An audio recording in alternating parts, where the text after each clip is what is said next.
अंदर। ये पूरी क्लास ना एक बहुत ही कमाल की फिलॉसफी पर आधारित है, जिसे हम ट्रेड लाइक अ मंक कहते हैं।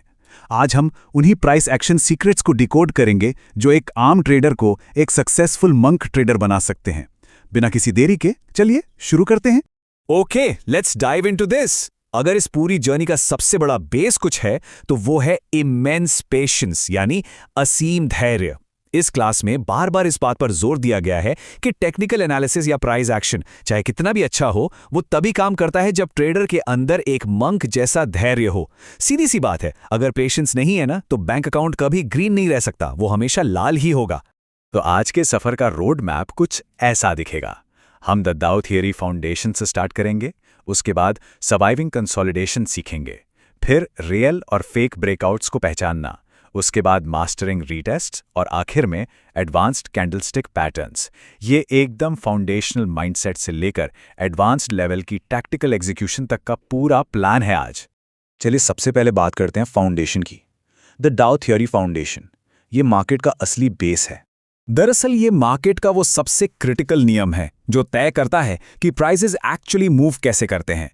डाउ थ्योरी का फाउंडेशनल रूल यही कहता है कि मार्केट के ट्रेंड्स हमेशा पीक्स और ट्रॉफ्स यानी ऊपर और नीचे की एक सीरीज में चलते हैं। एक सिंपल रूल हमेशा याद रखना है, कोई भी प्राइस कभी एक सीधी लाइन में सीधा ऊपर या सीधा नीचे नहीं जाता। एक सक्सेसफुल ट्रेडर को यह थ्योरी कभी नहीं भूलनी चाहिए। ये बिल्कुल उस अल्टीमेट कंपास की तरह है जो बताता है कि मार्केट सच में गिर रहा है या फिर सिर्फ थोड़ा आराम कर रहा है। So the crucial point is, up trend तभी तक जिंदा है जब तक लगातार नए हायर हाइज और हायर लोज बन रहे हैं, और इसका उल्टा डाउन ट्रेंड का सीधा सा मतलब है लोअर हाइज और लोअर लोज का बनना। असली राज की बात यह है कि जब तक पिछला स्विंग लो ब्रेक नहीं होता, जी हां, जब तक वह टूटता नहीं है, तब तक यह बिल्कुल नहीं माना जा सकता कि ट्रेंड अब अप ट्रेंड से डाउन ट्रेंड बन चुका है। यह बस एक अकेला सिग्नल है जो पूरे मार्केट की दिशा बदल देता है। अब आते हैं मार्केट के उस डेंजर जोन पर, सर्वाइविंग द कंसोलिडेशन फेज। इसे डेंजर जोन इसलिए कहा जाता है क्योंकि यहां रिटेल ट्रेडर्स का सबसे ज्यादा पैसा डूबता है, और वो भी सिर्फ और सिर्फ उनके इम्पेशेंस की वजह से। कंसोलिडेशन असल में एक ऐसा रिट्रेसमेंट फेज है जहां प्राइस बस दो लेवल्स के बीच में अटक कर रह जाता है।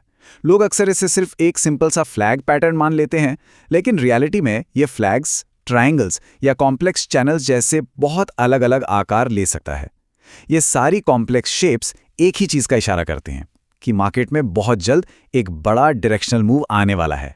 तो इस फेज का सबसे बड़ा सीक्रेट आखिर है क्या? सीक्रेट यह है कि अपने हाथ बांध कर रखें और चुपचाप इंतजार करें। लिटरली बस वेट करना है। यह एक मंक ट्रेडर का सबसे बड़ा नियम है। जब तक मार्केट खुद किसी एक क्लियर डायरेक्शन में ब्रेकआउट नहीं देता, इस फेज में बिल्कुल भी ट्रेडिंग नहीं करनी है। चलिए अब देखते हैं कि आगे कैसे प्ले आउट होता है। और चलते हैं अगले पॉइंट पर, रियल और फेक ब्रेकआउट्स। इन ट्रैप से आखिर बचा कैसे जाए? ये एक ऐसा फियर्सली कंटेस्टेड साइकोलॉजिकल बैटलग्राउंड है जहां बड़े बड़े वेल्थी इंस्टीट्यूशंस और आम रिटेल ट्रेडर्स के बीच मुकाबला चलता है। यहां थके हुए घोड़े यानी एग्जॉस्टेड हॉर्स का एग्जाम्पल बिल्कुल परफेक्टली फिट बैठता है। देखिए, अगर प्राइस बहुत दूर से सफर करके सीधा रेजिस्टेंस तक आता है और बिना रुके उसे तोड़ देता है, तो वो एक फेक ब्रेकआउट हो सकता है, क्योंकि उस घोड़े की सारी एनर्जी ना पहले ही खत्म हो चुकी है और अब वो डेफिनेटली ट्रैप करेगा। वहीं दूसरी तरफ एक रियल ब्रेकआउट में क्या होता है? प्राइस रेजिस्टेंस के पास आकर थोड़ी देर आराम करता है, वहां कंसोलिडेट होता है और फिर पूरी एनर्जी के साथ उस लाइन को तोड़कर बाहर निकलता है। अब इन ट्रैप्स को पहचानने के कुछ एकदम क्लियर वार्निंग साइंस हैं। जैसे अगर ब्रेकआउट कैंडल इतनी बड़ी बन जाए कि सेफ स्टॉप लॉस लगाना मुश्किल हो जाए, या फिर प्राइस अपने पुराने ऑल टाइम हाई के बिल्कुल पास पहुंच गया हो, या फिर प्राइस ने बिना एक बार भी रुके लंबा सफर तय किया हो, तो फौरन अलर्ट हो जाना चाहिए। दरअसल होता क्या है कि बड़े इंस्टीट्यूशंस ऑल टाइम हाइज पर ऐसी जायंट ग्रीन कैंडल्स डेलिबरेटली बनवाते हैं जानबूझकर, ताकि भोले भाले बायर्स वहां फंस जाएं और उसके तुरंत बाद वो अपने मैसिव शेयर्स डंप करके मार्केट गिरा देते हैं। तो फिर इस सब से बचा कैसे जाए, यही सिखाता है हमारा अगला section, mastering the retest strategy. Now what's really interesting about this is कि ये कैपिटल को प्रोटेक्ट करने का एक एब्सोल्यूट मास्टर स्ट्रोक है। एक परफेक्ट रीटेस्ट हमेशा इन 3 स्टेप्स में काम करता है। स्टेप 1, रेजिस्टेंस का पूरी तरह से ब्रेक होना जरूरी है। स्टेप 2, प्राइस को वापस गिरने दीजिए ताकि वो उस टूटी हुई लाइन को दोबारा रीटेस्ट करे।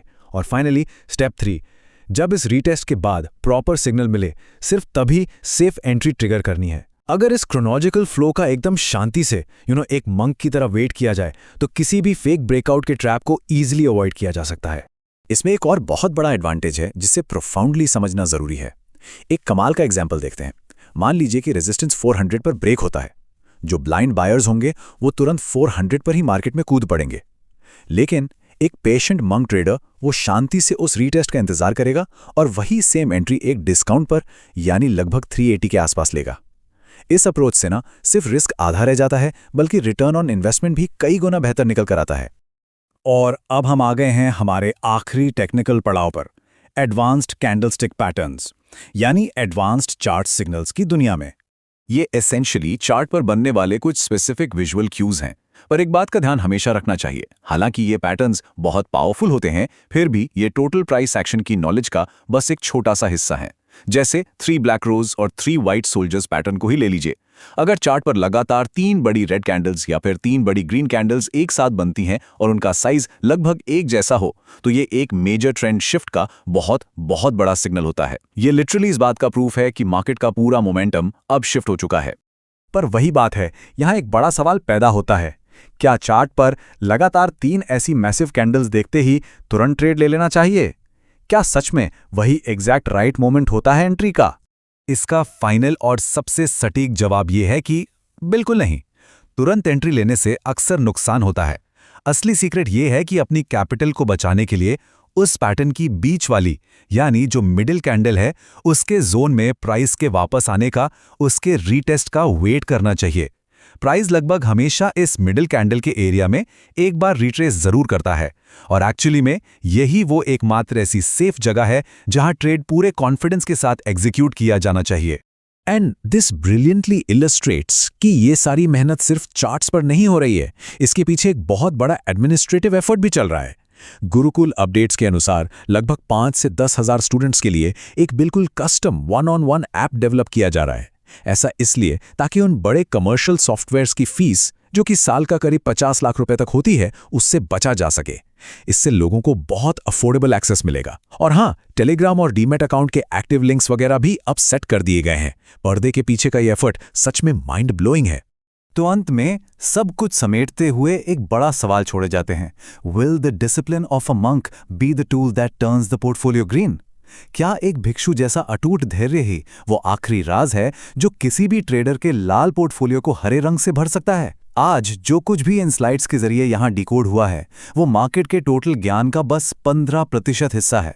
बाकी बचे हुए 85% को मास्टर करने के लिए यही मंक ट्रेडर माइंडसेट सबसे बड़ा हथियार बनने वाला है।